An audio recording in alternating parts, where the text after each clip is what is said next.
ننګرهار کې د کرکټ بورډ ادارې په تخنیکي او افغان بي سي مخابراتي شبکې پر مالي ملاتړ د پوهنتونونو ترمنځ د کرکټ پیل شوې سیالۍ پای ته ورسېدې. د ننګرهار کرکټ بورډ مسؤل وایي په دغه سیالیو کې د ننګرهار دولتي پوهنتون په ګډون 8 پوهنتونونو او د خصوصي لوړو زده کړو مؤسسو لوبډلو پکې ګډون کړی و چې 2 اونۍ دوام وکړ. نوموړی زیاتوي چې 80 سلنه خپلې موخې د دغه سیالیو په ترسره کېدو سره ترلاسه کړي دي. هدف ته تقریبا موږ 8% ورسېدو.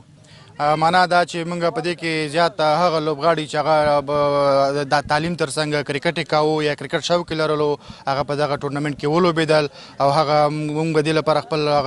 منیجینګ سټاف موږ خپل کارمندان لرل. د هر لوبغاړي د هر محصل دوی ریکارډ اغسته دی او سکورر هغه منډه شمیرونکي او هغه باندې ان شاء الله موږ د مرکز سره خبره کوو. نو داسې لوبغاړي هم موږ تلاس تراغلل موږ ته مطلب هایلایټ شول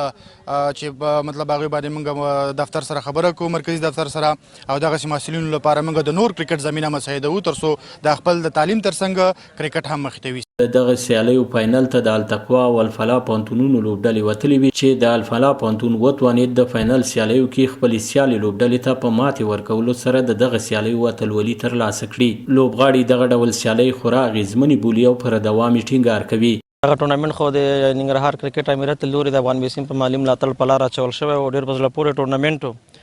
نو خوشبختانه خو ټول افغانستان کې کرکټ ډېر دی او ننګرهار بیا د کرکټ کور یادېږي او دلته ډېر بې شمېره لوبغاړي دي یعنې که په صحیح تعداد یې شمار کړو شمار نه وتې دي. ډېره زیاته مننه کوم د افغان بي سي څخه چې د سپانسر یې کړی و او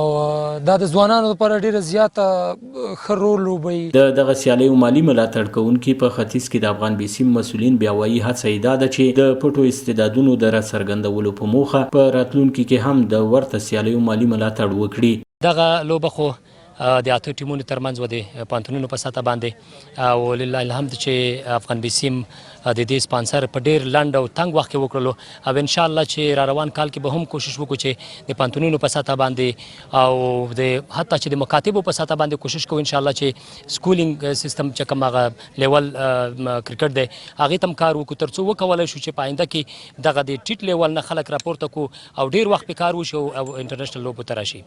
د سیالیو په پای کې د افغان بي سي مخابراتي شبکې لخوا جوړې شوې ډالۍ هم په دغه سیالیو کې په ځلیدونکو لوبغاړو وویشل شوې او د ننګرهار کرکټ بورډ له لوري بیا په ختیځ کې د افغان بي سي مسؤلین هم په ستاینلیکونو او ایوارډونو وستایل شول. دا لومړی ځل نه دی چې افغان بي سي د ځوانانو د هڅونې او پرمختګ لپاره په دې ولایت کې دغه ډول سیالۍ جوړوي بلکې تر دې وړاندې هم د ورته نورو سیالیو مالي ملاتړ ترسره کړی او مسؤلین په راتلونکي کې هم د ورته اقداماتو پر ترسروي ټینګار کوي.